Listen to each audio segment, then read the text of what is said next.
Black people need reparations. Give it to me. Give it to me now. Sing it with me. Black people need reparations. Give it to me. Give it to me now.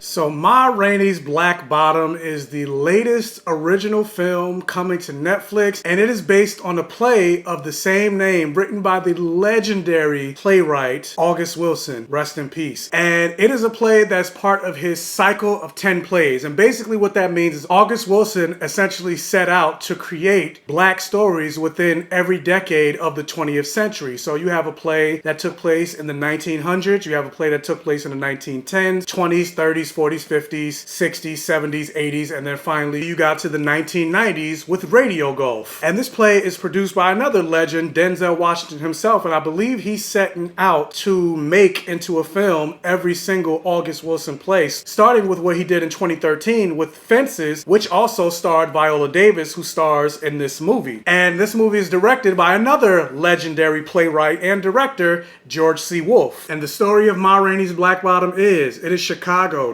1927, a recording session, and tensions rise between Ma Rainey and her ambitious horn player and the white management determined to control the uncontrollable mother of blues, based on the Pulitzer Prize winning August Wilson's play. And for the most part, I've always had a knowledge of August Wilson and his plays. As a matter of fact, I actually stage managed one of his plays when I was in high school, The Piano Lesson, so I'm very familiar with his play, The Piano Lesson. And I also saw Fences, and plus I went to an HBCU, and got my degree in theater. I had to learn a lot about August Wilson's life, and I can pretty much name every single play in his cycle of 10 plays. However, with the exception of Fences and The Piano Lesson, I haven't really seen any of his plays, but I've always had a tangential familiarity with Ma Rainey's Black Bottom because I knew of August Wilson. But this is actually the first time getting to see Ma Rainey's Black Bottom. And interestingly enough, despite always knowing the title of Ma Rainey's Black Bottom, but not really knowing what it was about, I never knew that this play was actually based off of a real life woman, Gertrude Ma Rainey, who was in fact one of the earliest black blues recording artists and called the Mother of Blues. But yeah, so getting into the movie itself, like being that this movie is based off of a play, like this movie very much, almost kind of in the same way Denzel Washington's Fences did, it very much felt like a filmed play, even in the sense that for the most part, this whole entire movie pretty much takes place in one location. Granted, they deviate from that a couple of times,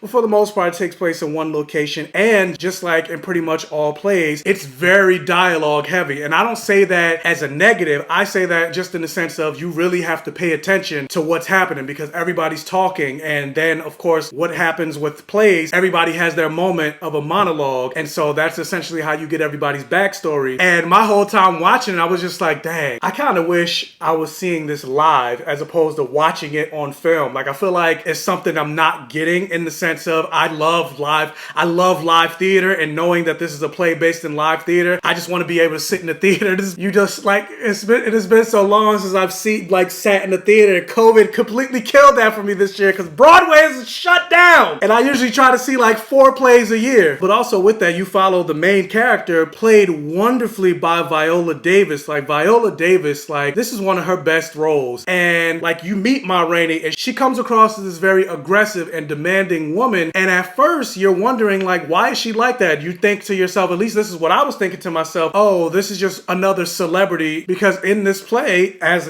it's known, Ma Rainey is the mother of blues, so she's very popular within the blues and music scene. And so with that, like, yeah, she's very demanding. She wants what she wants when she wants it, and there's no compromise. And so like I was saying, me watching, I was just like, it's just another incident or story of, because you always hear like horror stories about celebrities that are very hard to work with. They're super demanding, they're rude, and yet they still continue to get work because they are the named celebrity. You thought this is who Ma Rainey was, and she came across as kind of unlikable at first, but on the flip side, once the movie and the story continued to unfold, you learned why she was the way she was. And by the end of the movie, I was like, huh, she is a very smart woman. Like, by the end of the movie, I was like, oh, I love this woman. And like I said, that helped with Viola Davis's performance. Like, there was no Viola Davis in Ma Rainey's Black Bottom. All I saw was Gertrude Ma Rainey. And for the most part, it was like that with all the actors. All the actors were pretty damn good. But the two that really drove this movie to the home plate were Viola Davis and then Chadwick Boseman. And as you all know, this is Chadwick Boseman's final live action performance that we're ever going to see due to his unfortunate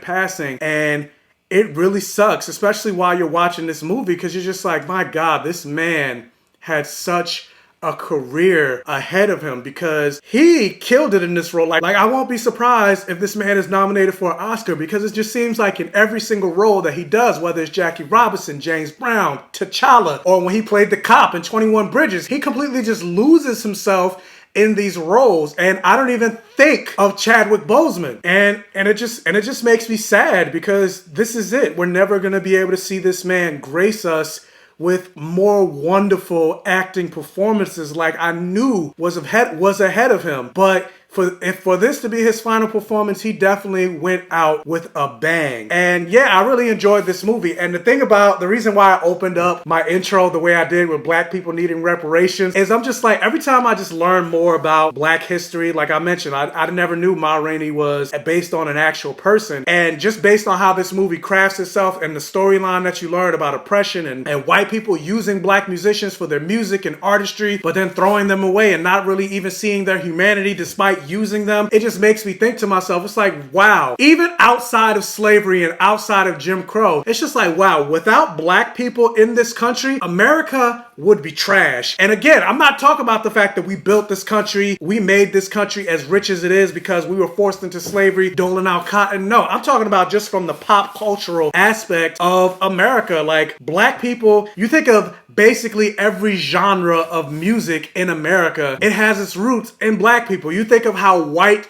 the CMA, the Country Music Awards, is now, but guess what? Country music came from Black people. Pop music came from Black people. Pop, rock, gospel, blues, jazz, like white people could have never created something like a jazz, a song about improvisation and breaking free. That's why, yeah, we created that. And it's just like, if you think about just how much we create, whether even like slang terminology, fashion, how much we are so ingrained and how much we created regarding the culture. I'm just like, yeah, pay Black people. But yeah, I'm like, y'all don't give us nowhere near enough credit. Like, you're making fun of us and hate us because of our dark skin, but then you're going to a tanning bed to darken your skin. You made fun of us and made us into minstrel caricatures because of our big lips and big butts, but yet you're getting collagen implants and butt implants to look more voluptuous. And all of that I was thinking while I was watching this movie. But yeah, I'm not going to get fully into a rant about that. I'm going to stick straight to the movie. But yeah, I thought this movie was excellent. I would love to see a live stage production of Ma Rainey's Black Bottom. And I really do hope Denzel does continue with putting all of August Wilson's plays on film, because they deserve to be seen by the world over and deserve to be immortalized in film. One criticism I will say though is, like, there are moments that Viola Davis is singing as Ma Rainey, and it's obviously not Viola Davis's voice. What George C. Wolfe, the director, wanted to do is actually take Ma Rainey's actual recordings and dub them over Viola Davis lip singing. And so because Ma Rainey's actual voice is so vastly different than Viola Davis's, it's just so painfully obvious that Viola Davis is lip singing. And so it just seems, and I know it's a movie, but it just seems so very fake. And so that's my main criticism of this movie. So yeah, I would say Ma Rainey's Black Bottom for me was a definite high hit. But the question is, have you guys seen Ma Rainey's Black Bottom on Netflix? What did you think about it? Are you familiar with the play? Did you perhaps see the play live? Which one did you like better? I'm assuming it's always got to be live theater, right? Let me know down in the comment section below. Also, if you can, hit that thumbs up button, please, and like this video. It'll really help out the channel with the YouTube algorithm and getting this video on my channel out there. And if you can, hit that bell notification button so you're alerted every single time I post a new video. And tell your friends, families, and neighbors about my channel to help me continue to grow. And as always, I will catch you guys next time. Black people need reparations.